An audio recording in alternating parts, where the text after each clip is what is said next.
Christmas మరియు నూతన సంవత్సర శుభాకాంక్షలు. బంగారు ఆభరణాలపై ప్రతి గ్రాముకు 600 రూపాయల వరకు తగ్గింపు. డైమండ్ స్టోన్ విలువ మీద 20% వరకు తగ్గింపు. ఈ పాత బంగారం ఎటువంటి తరుగు లేకుండా ఎక్స్చేంజ్ చేసుకునే సౌకర్యం కలదు. తనిష్, కర్నూల్ రోడ్, ఒంగోలు. మద్దిపాడు మండల కేంద్రంలో నిర్వహించిన స్వచ్ఛాంధ్ర స్వర్ణాంధ్ర కార్యక్రమంలో జిల్లా కలెక్టర్ పి రాజాబాబు, సంతనూరుపాడు నియోజకవర్గ శాసనసభ్యులు బిఎన్ విజయ్ కుమార్ తో కలిసి పాల్గొన్నారు. ఈ సందర్భంగా కలెక్టర్ మరియు ఎమ్మెల్యే బిఎన్ స్థానిక ప్రజలతో మాట్లాడుతూ తడి చెత్త, పొడి చెత్త వేరు చేయడంపై అవగాహన కల్పించారు. ప్రతి కుటుంబం చెత్తను వర్గీకరించడం ద్వారా పరిశుభ్రతతో పాటు ఆరోగ్యాన్ని కాపాడుకోవచ్చని సూచించారు. గ్రామాలు, పట్టణాలు పరిశుభ్రంగా ఉండాలంటే ప్రజల సహకారం ఎంతో అవసరమని తెలిపారు. అనంతరం స్వచ్ఛ రథం మరియు ఫామ్ బజార్ వాహనాల collector Rajababu, MLA B N Vijay Kumar సంయుక్తంగా ప్రారంభించారు.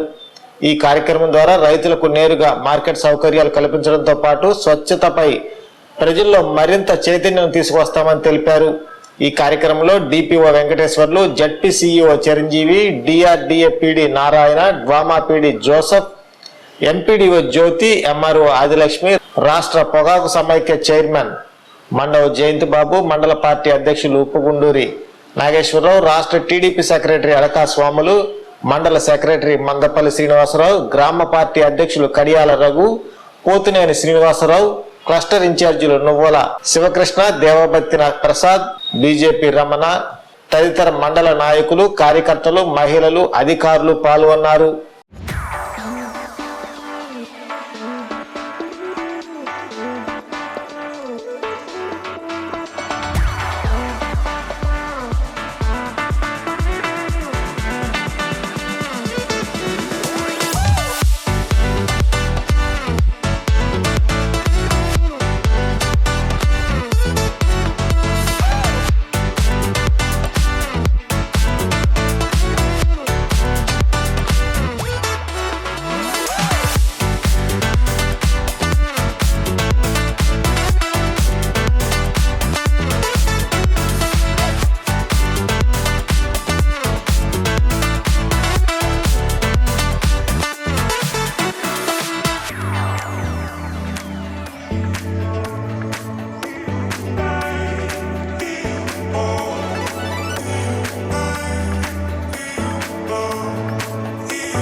పరిసరాల పరిశుభ్రత కొరకు ప్రతిరోజు కొంత సమయం కేటాయిస్తానని అంశాలపై అవగాహన కల్పించే దిశగా ప్రయత్నిస్తానని మన ఆంధ్రప్రదేశ్ను స్వచ్ఛాంధ్రప్రదేశ్ గా తీర్చిదిద్దేటట్టు నా వంతు కృషి చేస్తానని ప్రమాణం చేస్తున్నాను.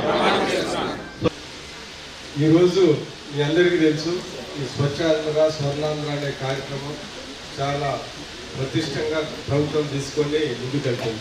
సో ఇవన్నీ గుర్తుపెట్టుకొని ఇలాంటి ప్రభుత్వం చాలా మంచి మంచి ప్రోగ్రాంలు పెట్టుకున్నది. ఇవన్నీ మీరు గమనించుకొని మీరు పీపుల్స్ పార్టిసిపేషన్ అంటే ప్రజల పాల్గొనడం ఉంటేనే కానీ బాగుంటుందని ఈ సందర్భంగా తెలియజేస్తూ ఇవన్నీ పక్కన పెడితే మన మధ్యపాడులో అనేక తెలుగుదేశం ప్రభుత్వం వచ్చిన తర్వాత చంద్రబాబు నాయుడు గారు ముఖ్యమంత్రి అయిన అనేక అభివృద్ధి పనులు చేస్తారు. ఈరోజు మీ అందరికీ తెలియజేస్తున్నది ఏంటంటే మన మండలంలోనే పక్క మండలము కాన్స్టిట్యున్సీ కూడా మాట్లాడలేదు. మన మండలంలోనే పోయిన ఒక 4-5 నెలల క్రితం ఒక 5 కోట్ల ఎన్ఆర్జీఎస్లో సీసీ రోడ్లు వేస్తుంది. ఈసారి మళ్ళీ అతి త్వరలోనే కలెక్టర్ గారు మనకు శాంక్షన్ చేశారు. ఇంకొక 2.5 కోట్లు సీసీ రోడ్లు సీసీ డ్రైన్స్ మన మండలానికి. అదేవిధంగా డిఎంఎఫ్ ఫండ్లో ఒక 2.5 కోట్లు కలెక్టర్ గారు ప్రత్యేకంగా ఇక్కడ వచ్చారు కాబట్టి మేము కూడా ప్రత్యేకంగా రిక్వెస్ట్ చేస్తాము. ఇది మన మెయిన్ రోడ్డు, అందుకని దీనికి ప్రత్యేకంగా ఫండ్స్ పెట్టి చివరి వరకు సిమెంట్ రోడ్డు సైడ్ కాలం లేకుండా పరిశుభ్రంగా ఉండదు కాబట్టి ఇది కూడా ఎందుకంటే ఎన్నాళ్ళ నుంచో అడుగుతూ ఉన్నారు. ఇప్పుడు సమయం సందర్భం వచ్చింది కాబట్టి ఇది ఎందుకంటే మీ అందరు ఇక్కడ వెళ్ళారు కాబట్టి మంచి సీసీ రోడ్డు కావాలి ఖచ్చితంగా ఇప్పిస్తామని సందర్భంగా తెలియజేస్తూ ఈ ప్రభుత్వ కార్యక్రమాలని మీరు పాల్గొనాలి. ఎందుకంటే ఇదంతా మీకోసం. అది మీరు గుర్తుపెట్టుకొని చంద్రబాబు నాయుడు గారు ముఖ్యమంత్రిని చేసింది ఏంటంటే ఇటు అభివృద్ధి ఇటు సంక్షేమం సమానంగా జరుగుతుందని చేశారు. అందుకని ఈరోజు అన్ని ఇంత కష్టకాలంలో కూడా ఈ అభివృద్ధి పనులు ఈ సీసీ రోడ్లు ఇలాంటి కార్యక్రమాలన్నీ చేస్తున్నారు.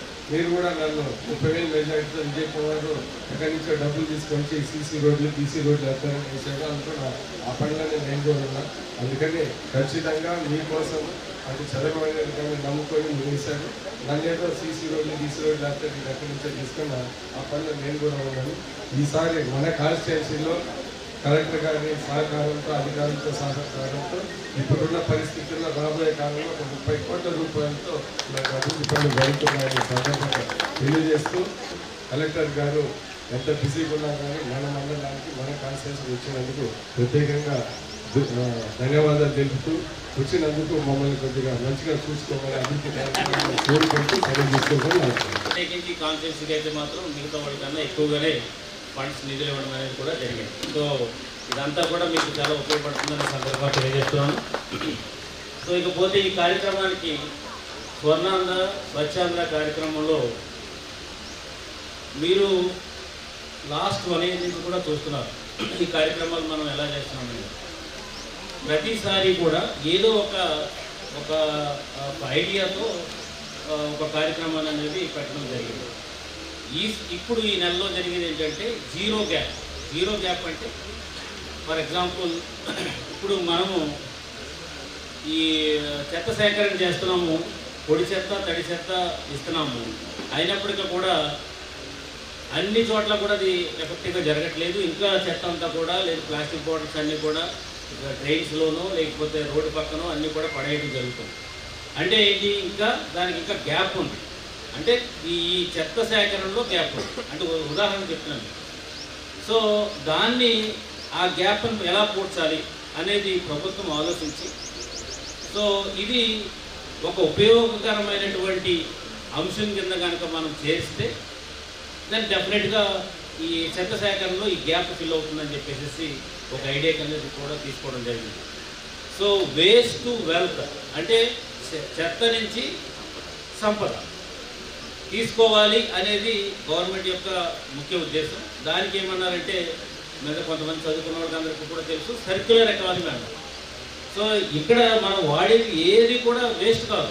అది ఫర్ ఎగ్జాంపుల్ ప్లాస్టిక్ బాటిల్ మీద తీసుకోండి, మనం నీళ్లు తాగి పడేస్తాం. అదే దాన్ని మనం రీసైకిల్ చేస్తే మళ్ళీ అది ప్లాస్టిక్ కింద వెళ్తుంది, మళ్ళీ బాటిల్ కింద వస్తుంది, మళ్ళీ యూజ్ చేసుకోవచ్చు. ఏం చేత ఆ ప్రోడక్ట్కి సర్క్యులర్గా అది రొటేట్ అవుతూ ఉంటుంది, దాని ద్వారా ఇన్కమ్ వస్తుంది. సో దాన్ని సర్క్యులర్ ఎకానమీ కింద ఇలాంటి అంశాలను అన్నీ తీసుకుని ఒక సర్క్యులర్ ఎకానమీ కింద ఒక ఈ మన పంచాయతీరాజ్ డిపార్ట్మెంట్ అయితేనేమి, మున్సిపల్ అడ్మినిస్ట్రేషన్ అయితేనేమి కంటిన్యూగా కూడా దీని మీద వర్క్ చేయడం అనేది జరుగుతుంది. సో ఈరోజు మనకి ఈ స్వచ్ఛరథం అనేది చాలా బ్యూటిఫుల్ కాన్సెప్ట్. ఆవిడ పెద్దవాడు చూస్తుంది కాబట్టి ఒక పేపర్ కూడా బయటపడేసే అవకాశం ఉండదు. మీరు ఇలాగే కనుక చేస్తే, అంటే ఒక ఇంట్లోనే 3 కేజీలు పేపర్ వచ్చి, ఒక ఇంట్లోనే 2-3 కేజీలు మనకి ప్లాస్టిక్ బాటిల్స్ వస్తే చూడండి, మనం అంతా మొత్తం ఈ కాలనీ అంతట్లో ఎన్ని బాటిల్స్ ఉంటాయి, ఎంత పేపర్స్ ఉంటాయి, ఎన్ని ఇతర ఐటమ్స్ ఉంటాయి. సో అవన్నీ కూడా ఇప్పుడు వరకు మనం ఏం చేస్తాము, ఎన్ని చెప్పినా మళ్ళీ కాలువలోని దాంట్లోకి పడేస్తాం. సో మీకు అందరికీ చెప్తున్నాను, ఏ వీధైతే శుభ్రంగా ఉంటుందో, ఏ ఇల్లు అయితే శుభ్రంగా ఉంటుందో అది మనకు గౌరవాన్ని ఇస్తుంది. ఆత్మగౌరవాన్ని ఇచ్చేది, సెల్ఫ్ రెస్పెక్ట్ ఇచ్చేది ఏంటి, మన దగ్గర ఉన్నటువంటి శుభ్రత. సో ఎవరైనా మీరు చూడండి, ఎవరైనా శుభ్రంగా లేని పరిస్థితి ఆ ప్రాంతంలో మనం వెళ్ళలేం. అదే నీట్గా ఉండి చక్కగా తిండి లేకపోయినా ఉన్నా లేకపోయినా నీట్గా ఇల్లు పెట్టుకుంటే అబ్బా ఎంత బాగా పెట్టుకున్నారు అంటే దాంతో ఏముంటుంది, వాళ్ళకి గౌరవం ఉంటుంది. సో ఒక ఇంటి అలాగే 10 ఇళ్ళు కలిస్తే ఆ విలేజ్లో, ఆ కాలనీలో గౌరవం వస్తుంది. మొత్తం ఆ కాలనీ అంతా కూడా చేస్తే ఆ గ్రామానికి గౌరవం వస్తుంది. సో అట్లాగే ఉన్న గ్రామాల్లో ఇప్పుడు ఇందాక నాకు వీళ్ళు బ్రీఫ్ ఇచ్చారు. ఈ గ్రామానికి చాలాసార్లు మన లోకేష్ సార్ వచ్చారని, తర్వాత చాలా అవార్డ్స్ వచ్చినాయి అని చెప్పేసి అన్నారు. ఈ పబ్లిక్ అందరినీ కూడా, ప్రతి ఇంటిని కూడా నేను అభినందిస్తున్నాను. ఈ సందర్భంగా మీరు చేసేటువంటి ఈ ఇన్వాల్వ్మెంట్ వల్లే ఇదంతా కూడా రావడం జరిగింది. అందుచేత నేను కూడా ఒక వీడియో తీయమని చెప్పాను. మిగతా గ్రామాలు కూడా మీరు చేసేటువంటి కృషి గురించి కూడా మిగతా గ్రామాలకు చెప్పాలి. సో దయచేసి మీరు అందరూ కూడా ఇది మనం చాలా సీరియస్గా చేద్దాం, ఒక మోడల్గా చేద్దాం. జస్ట్ మధ్యపాడు రండి, మధ్యపాడులో ఒక విలేజ్ ఉంది, అక్కడికి మనం వెళ్తాము, అక్కడికి వెళ్ళి మీకు చూపిస్తాను వాళ్ళు ఎలా చేస్తారు అనేది ఒక మోడల్గా నేను ఇంకా 10 మందిని తీసుకురావడానికి అవకాశం ఉంటుంది. కాబట్టి మీరు అందరూ కూడా దీన్ని కంటిన్యూ చేయండి. కంటిన్యూ చేస్తే దాని యొక్క ఫలితాలు మీరే చూస్తారు.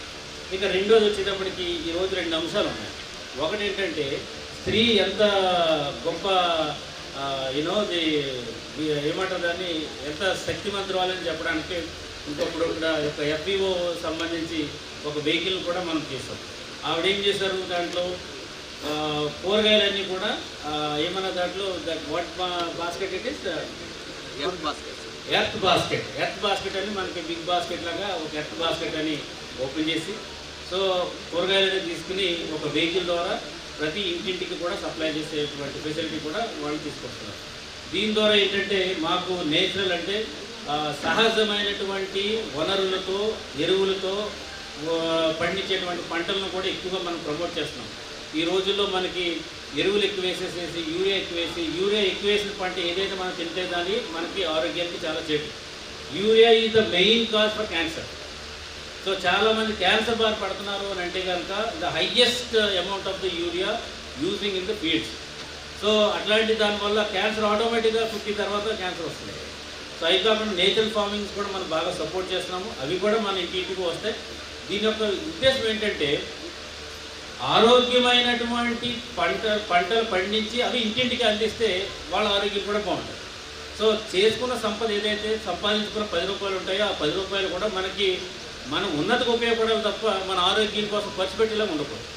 రెండో ఒక ముఖ్య ఉద్దేశం ఏంటంటే, ఈరోజు national girl child day. So అంటే ఆడపిల్లల డే కింద, జాతీయ డే కింద ఈరోజు జనవరి 24ని డిక్లేర్ చేయడం జరిగింది.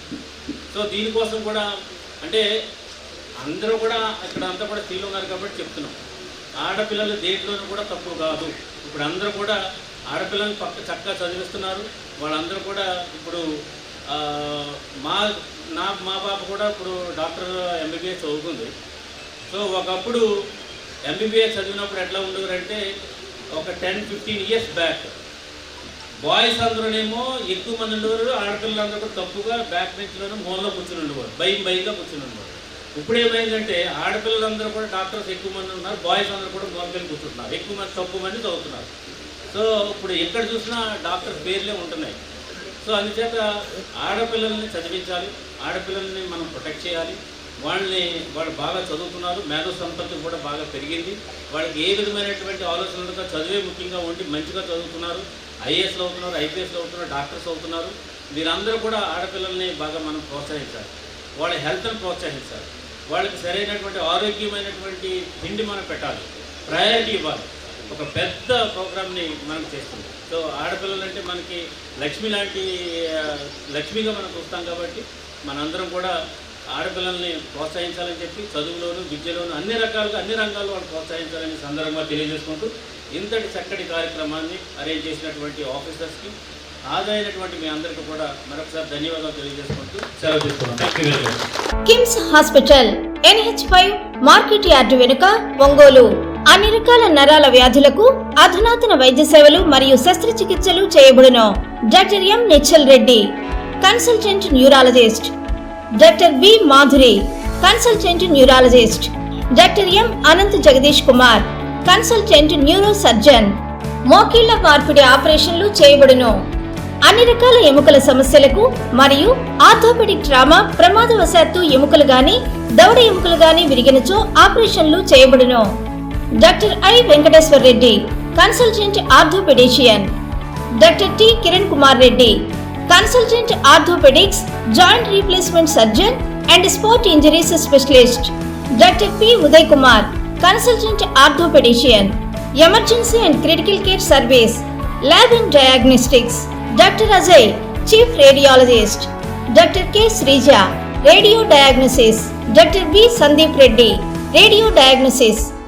Doctor Sindhura, MBBS MD, consultant pathologist, NABH accredited. అపార అనుభవం కలిగిన డాక్టర్ల పర్యవేక్షణ, అధునాతన సాంకేతిక పరిజ్ఞానంతో పొందండి సంపూర్ణ వైద్య సంరక్షణ. EHS మరియు NTR వైద్య సేవ సౌకర్యం కలదు.